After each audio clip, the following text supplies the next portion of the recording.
महाराज सगळे आले, करोडपती आले, लखपती आले, कमाए लाखो जड जवारी हिरे और मोती, साथ में कुछ नहीं आती क्योंकि कफन में जीभ नहीं होती. ज्यावेळेस आपला मुर्दा निघतो त्यावेळेस आपल्या कपाळावर रुपया दुसराच असतो, लक्षात ठेवा. तर आपण काहीतरी नाव असं कमवलं पाहिजे.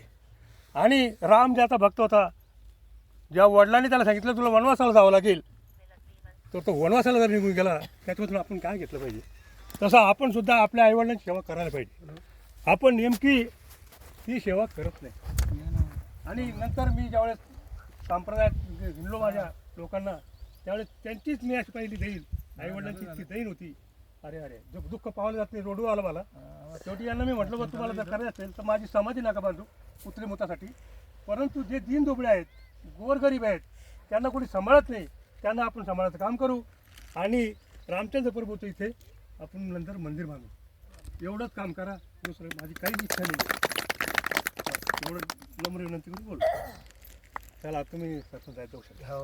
हा धन्यवाद. त्यांचे हे सत्कार करायचा आहे बाबा त्यांचा, आपल्याला सत्कार करायचा आहे आपल्याला त्यांना. या ठिकाणी परमपूज्य सद्गुरू जोंधळे महाराज हे सुद्धा 2 शब्द या ठिकाणी बोलतील. अमूल्य वेळ दिला त्याबद्दल मी धन्यवाद.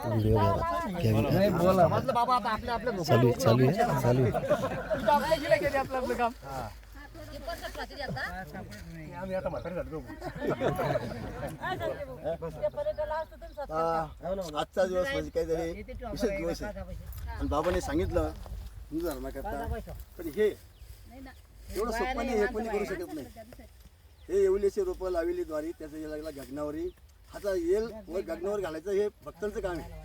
हां, बाबांचं काम नाही. बाबांनी दाखवलं तुम्ही या रस्त्यांचा, म्हणजे तुम्हाला गाडी भेटेल, पण गाडी बस असतो आपल्याला गाडीचा रस्ता तयार करावा लागेल.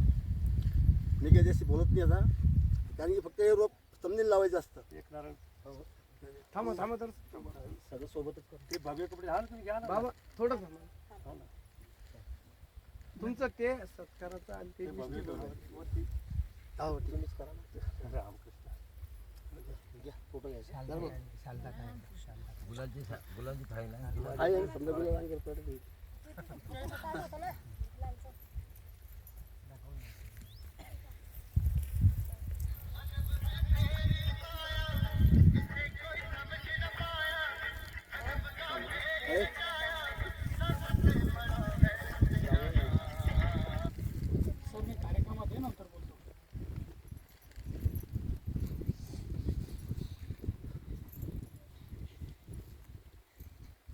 बोल सियावर प्रभु रामचंद्र की जय.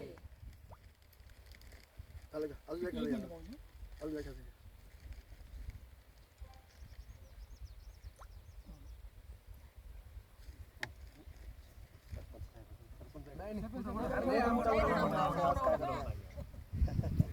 आम्हाला तुम्हाला गडबडी बनवा, मी करतो गडबडी नको म्हणलं आपल्यामुळं.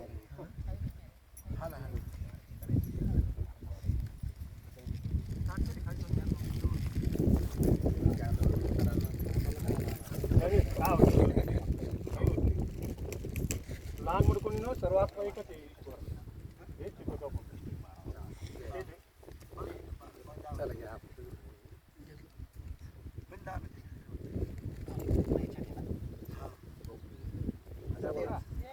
रघुनाथ पटेल.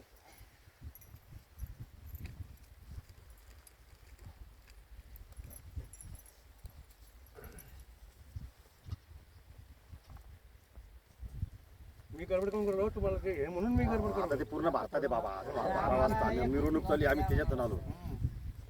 शाल टाकून द्या.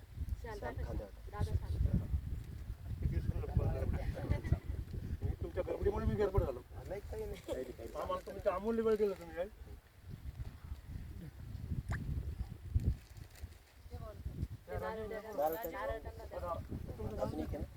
राजू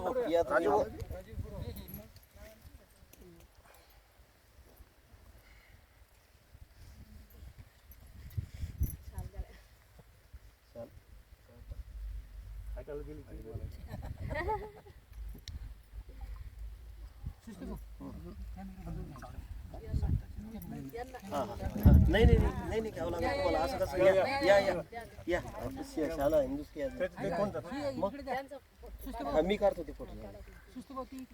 मी काढतो. अरे एक आवी त्याचा गाडशा गेले बरं एक आवी त्याचा गाडशा गेले म्हणलं बरं बरं तो आम्ही करून टाकू. नाही करू नका सांगतो मधला का हा 92 राखणार 22 कर पडणार सोनार ते ले बाबरी मस्जिद पळायला आम्ही गेलतो देऊ नका काही आम्हाला थांबा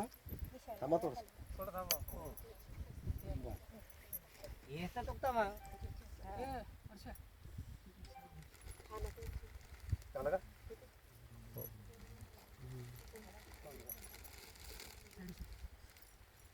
चाल गळ्या पाण्यात सोडून देते अरे चाल ना ते हे वाटतो ना एकदा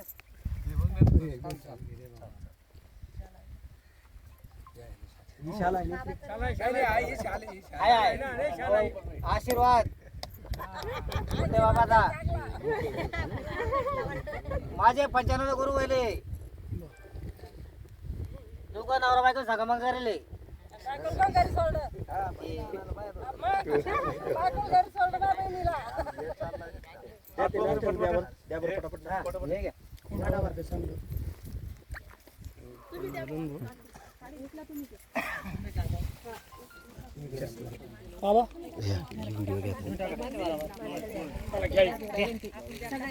रामप्रभूची कविता होती याचं औचित्य साधून आज अंधारी या शिवारामध्ये आम्ही राम मंदिराचा संकल्प केलेला आहे. राम मंदिर बांधकाम मूर्ती श्री कोडबा कौतिकराव कुंटे राहणार बोदेगाव तालुका फुलंब्री जिल्हा औरंगाबाद. आज हे औचित्य साधलेलं आहे की अयोध्येमध्ये प्राणप्रतिष्ठा होत आहे. राम जन्मभूमी आज आपल्याकडे येते त्या निमित्ताने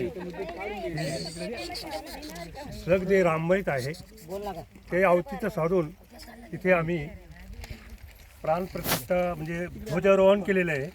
इथे राम लक्ष्मण सीतामाईचं मंदिर बांधलेलं आहे आणि त्यानंतर रामाची जी शिकवण आपल्याला दिलेली आहे की आईवडिलांची सेवा करणे, तर आज पूर्णपणे हा समाज आज पूर्णपणे विसरलेला आहे. हा धन मान आणि स्त्री किंवा स्त्री धन मान पुरुष आणि धनासाठीच फार रात्रंदिवस प्रयत्न करीत आहेत, परंतु त्यांना सत्य कळालं नाही. ही राम जन्मभूमी जर आहे तर इथे आपल्या आईवडिलांची सेवा करायला पाहिजे. त्यासाठी मला जे निराधार आहेत ज्यांना कुणीच नाही, आता काही आश्रमात स्थापले जातात ती आमच्या आईवडिलांना सांभाळा, तुम्हाला आम्ही एवढे पैसे देऊ. मी यांना सांगितलं की ज्यांना जो कोणी असं म्हणेल की आमच्या आईवडिलांना सांभाळा तर आम्ही मुळी सांभाळणार नाही. जे ज्यांना आधारच नाही आहे त्यांनाच आम्ही सांभाळणार आहे. त्यासाठी मला भीक मागावी लागली किंवा माझ्या शिष्य लोकांना सुद्धा भीक मागावी लागली तरी चालेल. आम्ही ते वृद्धाश्रम म्हणजे आम्ही त्याला वृद्धाश्रम नाही म्हणणार, माता पिता आश्रम. आणि इथे जे आहे सिद्ध साधक पुरुषांचं आगमन सुद्धा हो, त्यांना ज्ञान हो, हीच ईश्वरचरणी प्रार्थना करतो, रामचरणी प्रार्थना करतो. आणि पुढचं भविष्य मी आता उतारवायचं आहे. पुढचं सगळं शिष्यमंडळींनी हे कार्य पुढे चालू ठेवावं एवढीच सर्वांनी विनंती आहे. त्याच्यात ते जे वाटलं तुम्हाला त्याचं आज मी ज्ञानेश्वर पाटील तारडे माजी सभापती पंचायत समिती सिल्लोड. आज आपल्या इथं आमदारी शिवारात व बोदेगावच्या शिवारावर एक आपल्या बोदेगावचे कुंटे बाबा यांना एक चांगला एक कार्यक्रम इथं हे केला. आपल्या अयोध्यामध्ये रामाची प्राणप्रतिष्ठा आहे याचं औचित्य साधून सनी बाबांना इथे ध्वजारोहण उभं करून सनी पुढील भविष्यामध्ये आपल्या समजा इथे राम मंदिर बांधायचं व तसंच काही वृद्ध लोकायला सांभाळायची अशी एक संकल्पना केली.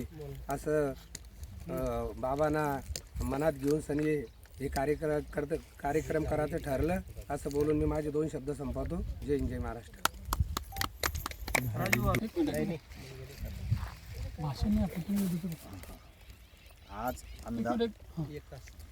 आज जे आपण नाम मंदिराच्या इथे जे उद्घाटन करतोय याच्यामध्ये जे गरजवंत वडीलधाऱ्यांना जे वृद्ध आश्रमासाठी आपण इथे जे काम बाबांनी हाती घेतलं त्याच्यासाठी सर्व हिंदू समाजाच्या वतीने आम्ही अंधारी वाशियाच्या वतीने किंवा परिसराच्या वतीने बाबांना शुभेच्छा देतो आणि हे कार्य असंच बाबाच्या हातात घडत राहो ही प्रभू रामचंद्राच्या चरणी प्रार्थना करतो.